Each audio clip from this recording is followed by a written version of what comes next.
But if Ethiopia had listened to the empress, modernization would have happened sooner. Education would have been widespread. Cultural identity would have been stronger. Italian invasion might have been prevented, but they didn't listen. So because she was a woman, because she threatened noble powers and the status quo, because she saw too far ahead. Even though even in failure she won because Ethiopia that survived Ethiopia, but because Ethiopian that survived Italian invasion, uh, that was Taytu's Ethiopia. The churches she built was still standing. The churches she founded was still educating. The schools she founded was still educating. The cultural preservation she started is still protecting identity. The capital she founded is the heart of Ethiopia. She's not forgotten, right? Yeah, it says the uh, Queen's not help me out. Nyabingi, yeah, Queen's Nyabingi. Okay, Brother Ferguson says, and Ford people are always not listened to. Yeah, people who have vision, not at all. Yeah, yeah, you're correct. You're right. You're right. You're right. Entitled to Story teaches us spiritual vision creates political reality. Okay, women's leadership isn't just supporting men, but creating a new destiny. Cultural preservation is as important as military defense. Okay, modernization doesn't require westernization. We do not have to look like the people in the United States or Europe to be educated and modern, right? One person refusal to submit can change history. So when King Menelek's health began to decline around 1906, Taytu began to make decisions on his behalf, angering her rivals through her appointment of favorites and relatives and so on. She ruled as de facto regent for years, right?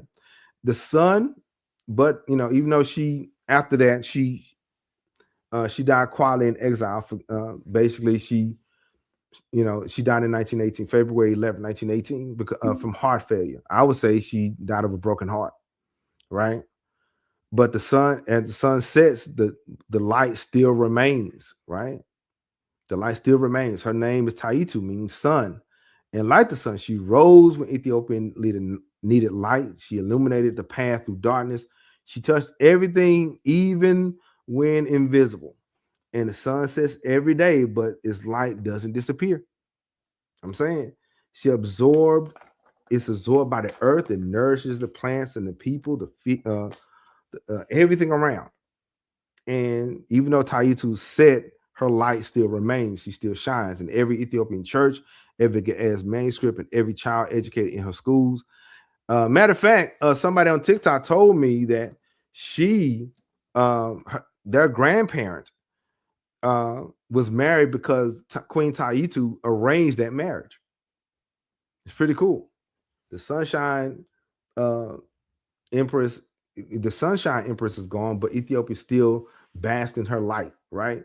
So, yeah, yeah, yeah. If you want to learn more about Ethiopia, Kim and Kush, like and subscribe. But yeah, we're not done. We're not done. I got something. We're talking about Pillar 1, Ethiopia, the source of sanctuary. Number 4, the hidden code. I got something for y'all. All right, but before I get to the fun stuff, really quick, don't forget to hit the like button. But yeah, textbooks and African history of Africa by Zainab Badawi, really good. Ethiopian, the Orthodox Church of Ethiopia, a history by John Benz. Here's another one. Updated edition, A History of Ethiopia by Harold G. Marcus. The Ethiopian Borderlands by Richard Pankhurst. This is the book we're working on right now. We're almost done with it. And get ready. Here we go. Get ready. Get ready. Now, my friend, Brother Ferguson, Ferguson, he said this book was short. Okay, it was good, but it was short. Okay, I got you. Yeah, the revised edition is coming soon. Okay, the Crusades and Jihad in East Africa, an untold history of faith, resistance, and power. Okay, now I got a bonus for you. Here's the bonus mini lesson. Here you go. Now, what do you think?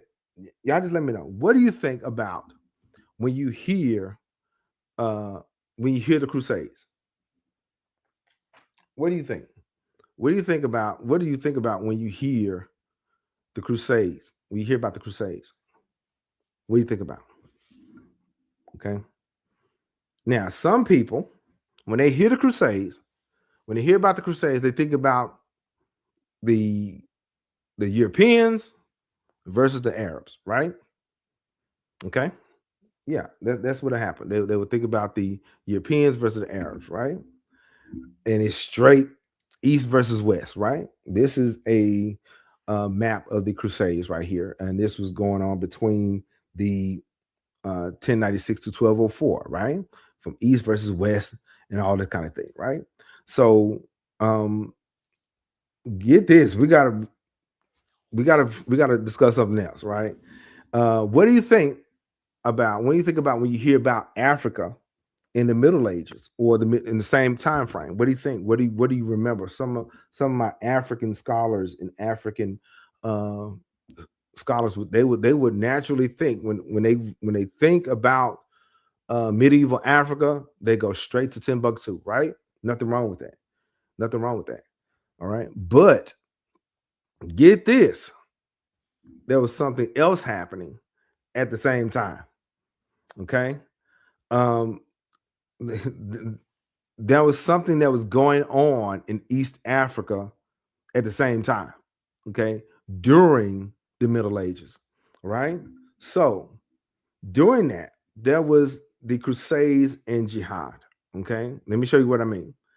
Um, in 642 Common Era, the Battle of Dongola, that is the first Christian-Muslim war, and it was an African Christian and Muslim war. Nubian archers versus the Arab cavalry, 20,000 Arab invaders. Okay, Nubian archers or the pupil smiters. They according to Arabic speaking record, they blinded 150 soldiers, and so the people of the Muslims left. Okay, and so they left it. They had to leave. Yeah, yeah, Muslim versus Christians. Yeah, and the thing is, at this time, during the Battle of Dongola, which was located in Nubia. Nubia was part of the Coptic Church. They was part of the Kingdom of Makuria. Okay, they was part of the Kingdom of Makuria. Let me show. That's their image. Looks something like this, right? On the right hand side, this is the Zagwe dynasty image right here on the left hand side. On the left side, right? All this was happening. Okay, but Makuria was active from 500 all the way up to 1200 CE, right? And so yeah, so this is a age old conflict. This was 453 years before the very first crusade. While Europe was still in the dark ages, African kingdoms was already fighting and winning religious wars. Okay, that's one.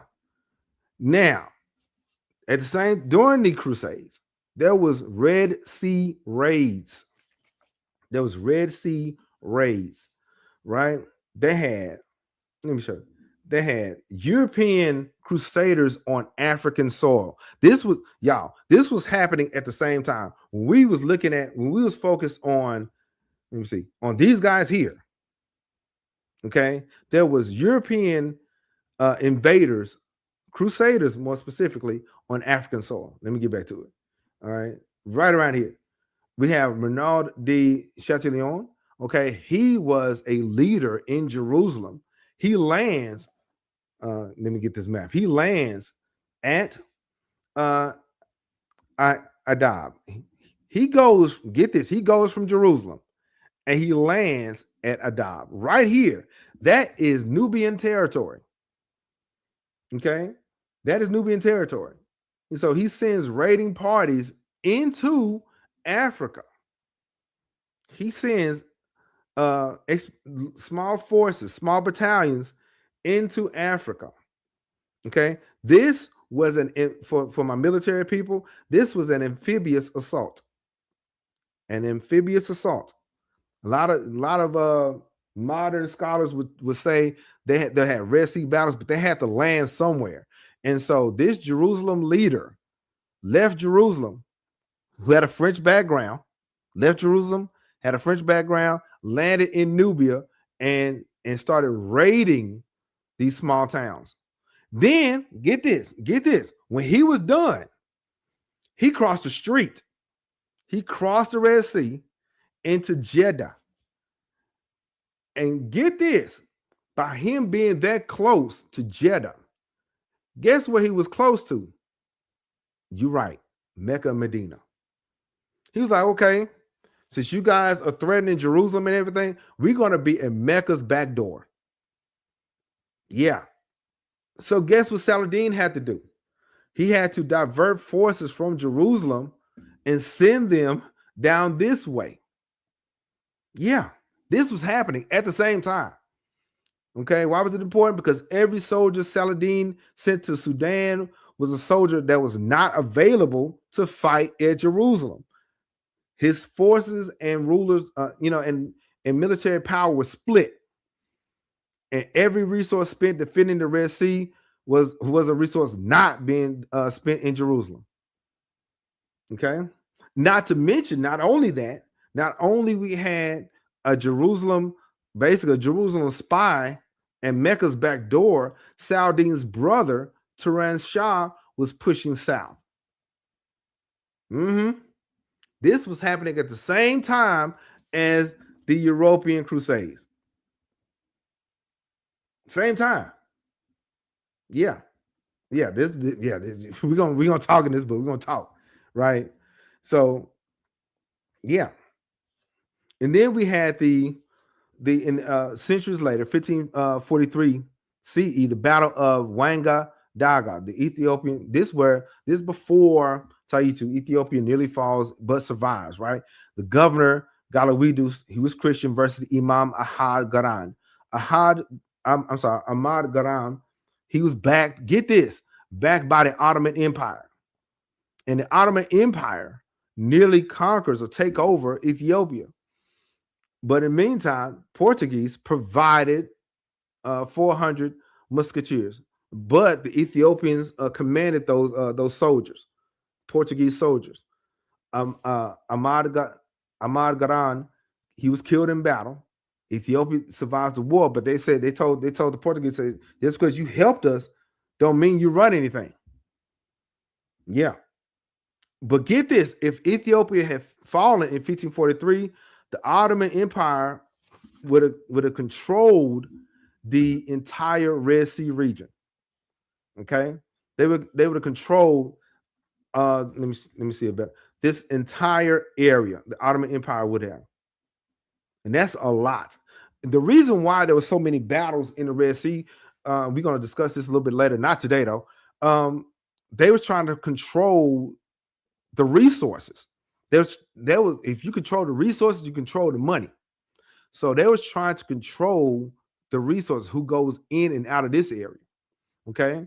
And during this time, if the Muslims was able to fight both in Jerusalem directly and encircling the other way, they would have been surrounded. But also the Europeans knew that too. And so this war was being fought, the Crusades were being fought on multiple fronts at the same time. It wasn't just the Europeans versus, say, the Arabs. It was the Europeans, the Arabs, and the Africans. Yeah. And of course, we have the Battle of Adwa, where this pattern continues, right? But there is a strategic hinge. What is that? What is a strategic hinge? What is that? It's basically, this is my argument. This is my statement, that it shows that East Africa is specifically Nubia or Sudan and Ethiopia. They were not background stories or backstories to the Crusades. They were active participants in the Crusades. Matter of fact, they were central. Okay, they were central to what was going on. Okay. And I'm gonna tell you why. I'm gonna show you why. Now, they had to control the Red Sea. They had to control the global trade, because that connects Europe to Africa, Asia. You can get frankincense, myrrh, gold, ivory, spices, And whoever controls the Red Sea controls global commerce. So Ethiopia at the time controlled these choke points. They controlled Massawa at the time and Zelia. So Zela, right? So Massawa was a major port, and Zelia was a trade hub. And of course, they had the Highland Territory. So if you lose Ethiopia, you lose the Red Sea, right? And they also had military resource allocation. Okay, think about this. So we had the strategic hinge, right? They needed the Red Sea. Control the Red Sea, you control the power, right? They needed that. The Arabs and the Europeans needed that, but the Africans said, no, you can't get that, right? Another thing, Saladin's he had a three-front dilemma. Okay, he had multiple things going on at the same time. It wasn't just them versus Jerusalem. Okay, front number one, of course, was Jerusalem. Everybody knows that, fighting the European Crusaders, right? Then front number two, okay, Nubia and Yemen. He had to secure the southern border. His brother tried to help him with that. And then the third front, of course, the Fatimids and his group, the Ayyubids, were going back and forth in Egypt and Syria. So he had some issues. He had Jerusalem issue, he had the Nubian issue, and the Egyptian issue. he was trying to handle all that. Okay, get this. So if Saladin, if he deploys 5,000 troops to Nubia, okay, that's 5,000 troops that can't be over here in Jerusalem. That includes weapons, supplies, leaders, and everything. It was divided. Okay, this weakens his position, right? But not only that, Europe had the same problem. Okay, because Jerusalem sent a small amphibious assault group down to the Red Sea. That's manpower lost. Okay, and then some of them did die, right?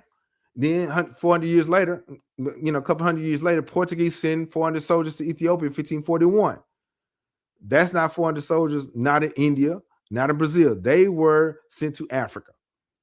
Okay, this was a multi-front war that was happening in the Crusades. It wasn't just East and West. It included the South, right? So there was also economic choke points. As I said before, they had to flow through everything. The money flowed through the Red Sea, right? And so frankincense, myrrh, worth more than gold. Chinese, don't forget, the Eastern world, Chinese porcelain, right? They can get 53,000 units of porcelain, 500,000 during the Crusades era. Not to mention gold, ivory, and servants or slaves or whatever, prisoners of war, spices from India, Arabian horses. But who controlled that though? Who controlled the Red Sea at this point? Okay, the Ethiopians did. And of course, the Zanj civilization. Shout out to the family in Tanzania, right? The Ethiopian ports in Massawa. And not to mention those Muslim sultanates, the Adal and people in Yemen, they controlled their ports. So the idea was if you control these ports, you control the wealth. Losing these ports, you have economic collapse.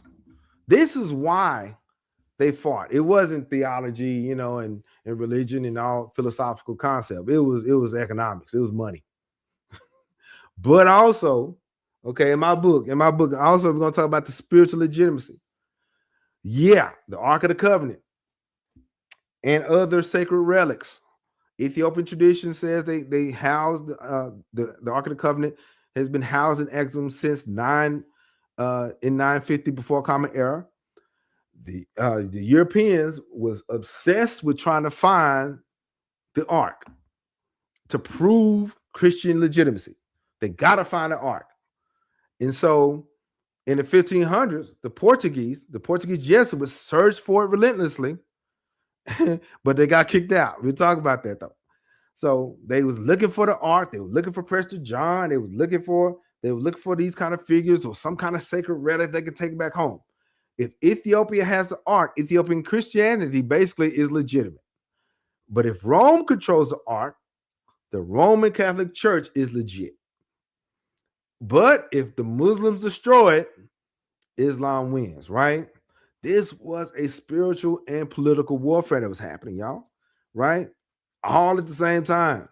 All these moving pieces, okay? And we have the, oh man, yeah, this is the Jesuits, y'all. I gotta yeah, them folk was doing too much. They was being all diplomatic, and yeah, the Ethiopians said, "Nah, bro, y'all need to leave."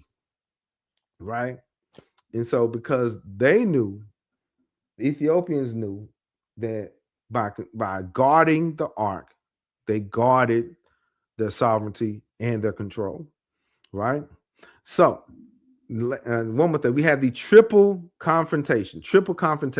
This was not a binary two-way conflict. This was a three-way conflict, because most of the time is the standard narrative for the Crusades. Okay, during this time, the standard narrative for the Crusades is Christians, the Europeans versus the Muslims of the Middle East. This was a three-way conflict. Okay, the three-way conflict. Okay, normally they'll say Christians versus Europe, Christians, versus Muslims or whatever. But this is three-way conflict. Okay. And so force number one, the Ayyubid dynasty, that was in the north. Okay. Force number two, the European powers, which was the west, Christian intrusion, and the third power, Makuria and the Zagwe dynasty, that was in the south. Okay. Think about it. The Ayyubid dynasty, okay, the leader was Salahuddin. Okay, he was based in Egypt and Syria. He unified Egypt and Syria in 1174.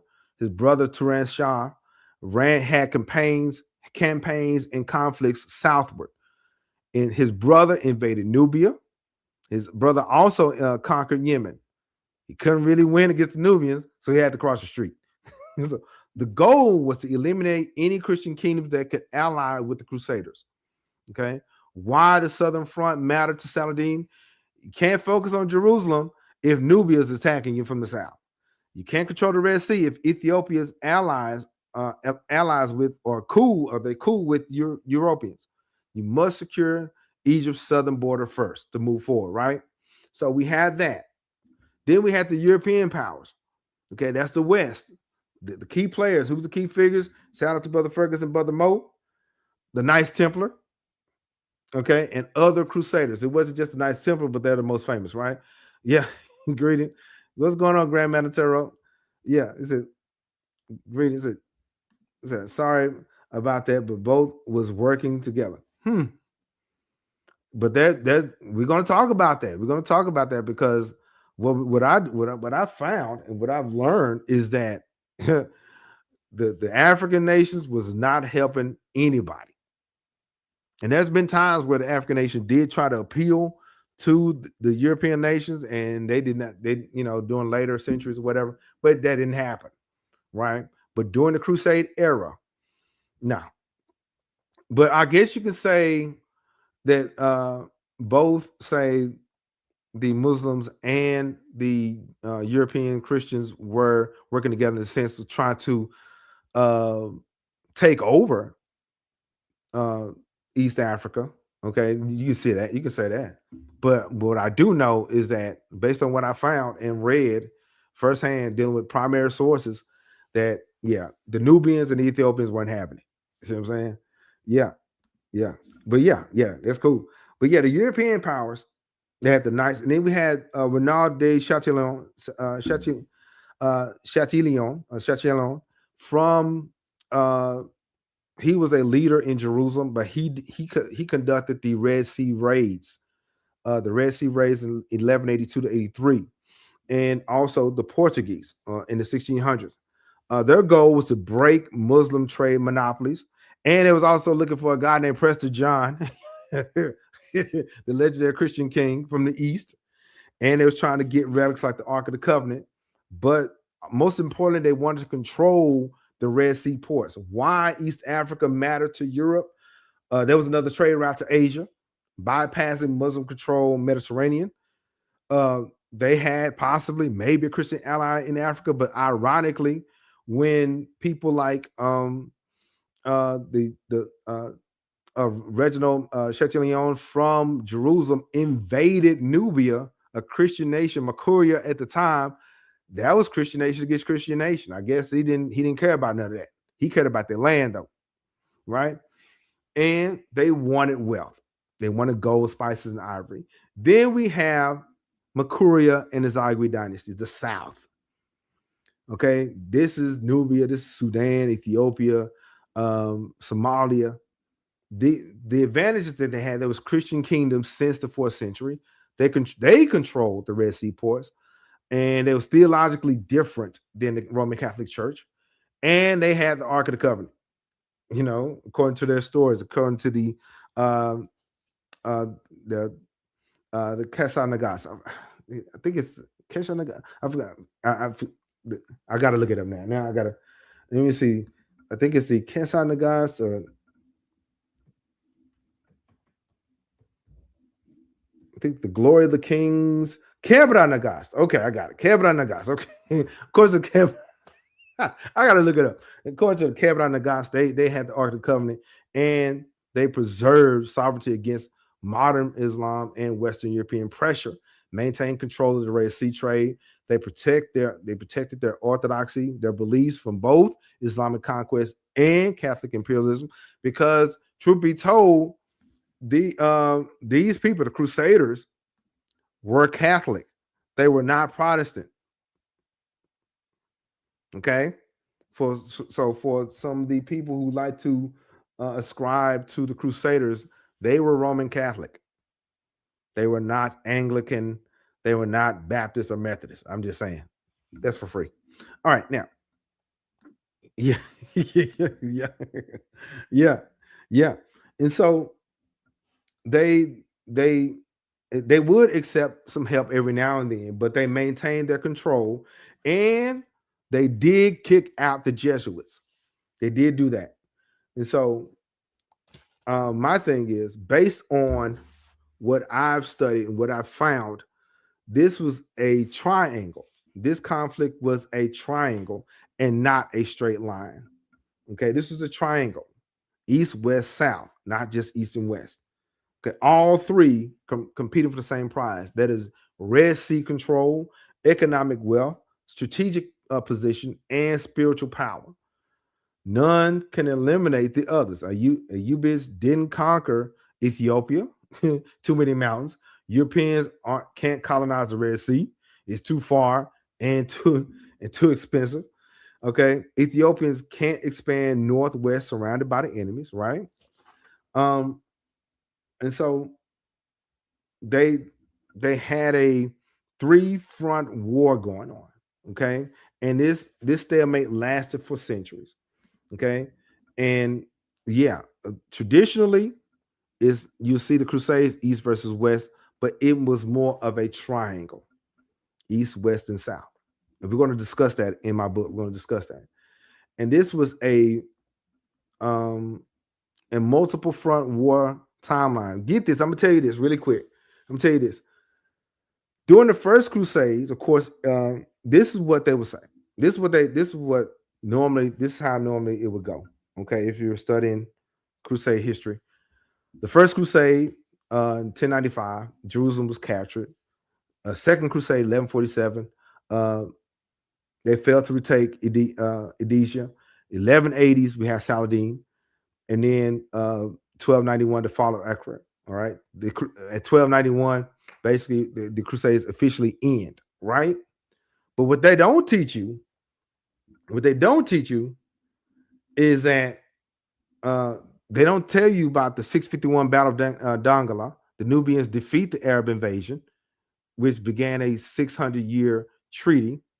They won't tell you that while the Second Crusade was happening in 1147 to 1149, Portuguese, the French was exploring the African coast, and the Zagwe dynasty was rising in Ethiopia. What they're not going to tell you, right before Saladin recaptures Jerusalem, his brother was going further south, into Nubia and Yemen, right? So during the 1170s and 1180s, Saladin was focused on Jerusalem. His brother was focused on Nubia in the south. And when Jerusalem tried to send spies to the back door of Mecca over here, let me see. When they tried to send spies that way, um, he had to respond. Okay. And so also, not to mention the 1270s and 1250s to 1270s to the 1540s, the Ethiopian Muslim wars continued. Okay. And then of course the battles between, say, the Ethiopian leaders and the imams, and then the Portuguese tried to intervene. See, there's a pattern. Almost every major traditional event, there was an East African event that was happening at the same time. This was a coordinated global war, but most historians just tease one part of it, the one that everybody knows, right? But they ignore East Africa that was happening. Okay, so yeah, this is the book. Okay, this is what we're going to talk about. But yeah, but to understand, there's some key ideas I want you guys to know. The triple confrontation. This describes the three-way global power struggle between Saladin's family, the Ayyubids, the European military orders, and the Zaghid dynasty of the South. The Southern Front. This is another key idea I want you guys to understand. Positioning East Africa, Sudan, and Ethiopia as a primary theater of the Crusades rather than peripheral or a forgotten region. The strategic hinge, another concept. The argument that East African religious conflicts were the hinge or the glue that impacted the outcome and resource allocation of the better known European campaigns in the Holy Land. So, yeah, this is the book. Okay. I'm telling you what's inside of it. You got to find out, right? It's coming soon. Give me about a few more weeks. It is 500 plus pages of information, 600 chapters, and it's in parts, right? Got the ancient foundations, the first confrontation, the Crusades. Of course, we know that. Then we get into the heart of it, which is the Southern Front, and that's gonna be fun. And then the echoes of the Crusades, the fog of war, and everything. So, yeah, this is something we're gonna get in on. This is gonna be a lot of fun. So, yeah, this is coming soon. Give me a few more weeks, and we're almost done with that. But yeah, that's coming up. It says, as we may have it in this time and hour, same thing is playing out in real time. The little land in the Middle East is taking over Somaliland fighter for Red Sea. Yeah, it's yeah. Yet again, here we are, right? Yeah, yeah. And also, are we in the minds of other folk? Yeah, all the time. All the time. Like living rent free. You know what I'm saying? But yeah, coming up, yeah, we got the book that's coming up and an online course. We got a few online courses coming up also. The Crusades of Jihad is going to be an online course, and I'm working on doing some lecture series live and in color, and of course the podcast. But I'm going to be live and in color doing lecture series at, say, Pan African Bookstore in Dallas. Shout out to them, and a book signing. So get ready for that. It's going to be fun. And decoding the symbols for those who may not, they hear what the Ankh and the Jed is, but they may not know what it is. I got that for you too. But yeah, we got a few online courses. And for those who are interested in teaching African history, I'm working on a cohort for that. I'm working on that. Yeah, it said the war to destroy East Africa, Christian. Yeah. It's coming. It's coming. So give me a few more weeks. I got a few more things to add to it. But yeah, it's 99.5% done. Yeah, yes, sir. Yes, sir. And a lot of people found the first book pretty interesting. This is going to cook. It's going to be fun because we neglect the fact that East Africa was very active during the Middle Ages, right? And so, yeah. And so, shout out to the fam. We got Ujumbe members. Shout out to the Ujumbe members. Much love to Sister Bina Scott, Brother Mo, and Brother Isu, One Voice Africa. Yeah, they thanks to their support, we got a lot of great things coming. So Thank you. They're the ones that get to see the videos first, get all the information first, and all the things. And because they support, thank you guys. I'm able to be as productive as I can be. Are are the books on Amazon? Yes, it will be. The books will be on Amazon. Yes, indeed. This one is already out. Decoding Symbols is a ebook right now, but the physical print copy is going to be done hopefully by March or April once we get done with finalizing the Crusades and Jihad. This is a labor of love here. This is very personal. This is my life's work here. If I can give anything to the African history community, this is it. This is all I got for you. Um, I did this book. I did it as a thesis paper at Paul Quinn College, and they said write about something that very few people have ever talked about. And I said, I bet. So I discovered this story, and I did some research. So it was very, I didn't go to East Africa. I didn't know Arabic at the time. I didn't know Coptic at the time or Ge'ez at the time. I still don't. So it still has we have a ways to go in understanding that region and what was happening. But this is what I got. Yeah. So it will be on Amazon. I'll keep you guys posted. Yeah. And those who are on the newsletter, you guys will know it first. All right. But yeah. So, and join the membership. Membership has its privileges and all the things. They get the new videos and all the stuff and all the information. But I got to check roll. Yeah, I got to check roll. Now, here we go. Shout out to Brother Fatah, Muhammad, Evelyn Rose, Mandela Circle, Danilu Narain, The Leak, Pan African Bookstore, The Doc Shop in Fort Worth. Shout out to them. Shout out to Nubian, Navi, Baba Kaba, Noni Cafe. Shout out to Libraries Without Border, Miss Blue, Brother Ferguson, Sister Kiara, Zip, Tippy Slim, Solana Music, and the alumni. Now, if you are here and I didn't call your name, like and comment the word here or present. Okay. Shout out to Jadamni Williams. Shout out to the fam. Okay. And I see who else was in here. Miss Blue is here. She would rather sneeze than than forget forget a ritual mid sentence. Yeah. So yeah, but yeah, the books will be on Amazon. But yeah, recap. Who was Empress Taytu? The Treaty of Wuchali, the esoteric foundations of modernity, parallels to other African queens, and the bonus. But the question, will it be on Amazon? Yes, it will be. Yeah, we're gonna cook. Give me a few more weeks. And so, yeah, I gave you the bonus, the Crusades and Jihad a little bit, the strategic hinge. And so, yeah, if you like the content, share it with somebody that may enjoy it, and share it with on your social media of choice. Don't just share it to random folk that may not like this stuff. Share it with somebody who will. You see what I'm saying? But before we go, are there any questions or concerns? Are there any questions or concerns before we go? I know it's ice. I know from people up north in the northern part, the Midwest, Chicago, New York and everything, in Canada. You guys are used to this cold, but bro, I ain't in Texas. We don't play like that. It's straight up ice around here, and folk can't drive. So, but yeah, but be safe, okay? Take care of yourself, take care of each other.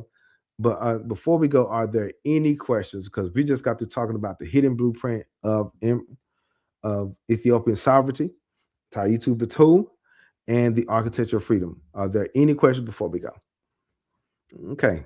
If there are no questions, listen to King Cam Ujumbe Podcast. Ujumbe means message. And thank you for coming, and talk to you later.